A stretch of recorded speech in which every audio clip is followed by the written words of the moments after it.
Smoky chicken খুবই জনপ্রিয় একটি খাবার যা সাধারণত কাঠকয়লার ধোঁয়ায় রান্না করা হয়ে থাকে। তো আজকে আমি একটু ভিন্ন রকমভাবে আজকে তোমাদেরকে স্মোকি চিকেনটা রান্না করে দেখাবো। আসসালামু আলাইকুম, সবাই কেমন আছো? আশা করি তোমরা সবাই অনেক অনেক ভালো আছো।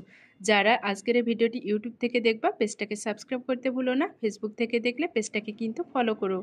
তো চলো, স্মোকি চিকেনটা রান্না করার জন্য এখানে আমি চিকেন নিয়েছি, আলু নিয়েছি, সাথে 4টা ডিম। বাসায় বেশ একটা মাংস ছিল না মুরগির, তো যতটুক ছিল জাস্ট ওটা দিয়ে আজকে স্মোকি চিকেনটা আমি ট্রাই করে দেখাবো যে কেমন হয় খেতে। তো এখানে পেঁয়াজ, রসুন, কাঁচামরিচ, আদা এগুলোকে কিন্তু গ্যাসের চুলায় খুব সুন্দর করে আমি সিদ্ধ করে পুড়িয়ে নিয়েছি, মানে যতক্ষণ না পারফেক্টভাবে সিদ্ধ হয়ে যায়।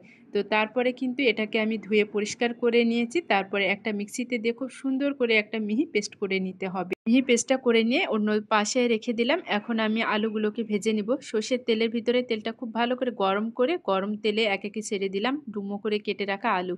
সামান্য হলুদ আর লবণ দিয়ে খুব সুন্দর করে একটু লাল লাল করে ভেজে উঠিয়ে নিব। ভাজার মধ্যেও কিছুটা সিদ্ধ হয়ে যাবে। দেখো কতটা পারফেক্ট আর সুন্দর একটা কালার এসেছে, বেশ সুন্দর লাগছিল। কিন্তু ভাজা শেষ করে উঠিয়ে নিলাম। সাথে ডিমগুলোকে একটু হালকা করে ভেজে নিব। ডিমগুলো একটু ভাজলে দেখতেও সুন্দর লাগে আর খেতেও কিন্তু বেশ মজা লাগে।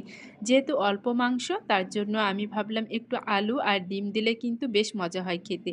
তো স্মোকি চিকেনটা তোমরা কিন্তু শুধু চিকেন দিয়ে রান্না করবা, বেশ মজা হয় খেতে। তো চিকেনগুলোকেও কিন্তু একটু হালকা করে ভেজে নিয়েছি। এখানে আমি উল্টে পাল্টে সুন্দর করে সর্ষের তেলের মধ্যে ভেজে নিলাম। চিকেনটা ভাজা শেষ করে এখন তেলের ভিতরে গোটা মশলা হিসাবে এখানে দিলাম 2টা শুকনো লঙ্কা, তেজপাতা, দারচিনি, এলাচ, লবঙ্গ, একটু গোলমরিচ দিয়ে খুব সুন্দর একটা ফ্লেভার আসা পর্যন্ত অপেক্ষা করে তারপরে দিয়ে দিলাম পেস্ট করে রাখা মশলাটা। সামান্য পানি দিয়ে খুব সুন্দর করে মশলাটাকে কষিয়ে নিয়ে তারপরে গুঁড়া মশলা দিয়েছি, হলুদ, মরিচ, ধনিয়া গুঁড়ো। বাসায় যেহেতু টক দই ছিল না, টক দই না থাকলেও কোনো টেনশন নাই, শুধু দুধ আর একটু লেবুর রস মিশিয়ে নিলেই কিন্তু খুব সুন্দর একটা ফ্লেভারে টক দই মিক্স হয়ে যায়। ওটাও কিন্তু ভালোই লাগে খেতে।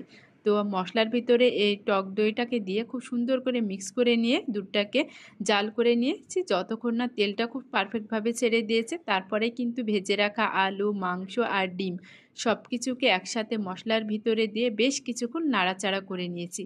নাড়াচাড়া শেষ করেই কিন্তু এর ভিতরে পরিমাপ করে পানি দিয়ে দিলাম। যেহেতু ডিম সিদ্ধ আবার মাংসটাকে একটু ভেজে সিদ্ধ করে নিয়েছি, সাথে আলু, মানে বেশি একটা পানিও লাগবে না আর খুব দ্রুত কিন্তু এই রান্নাটা হয়ে যায়। এই রান্নাটা বিশ্বাস করো খেতে অসম্ভব মজা হয়ে থাকে। যারা রোস্ট রান্না করো তারা যদি একবার এই রান্নাটা করে দেখো তাহলে আর তোমাদের কখনোই রোস্ট রান্না করে খেতে ইচ্ছা হবে না।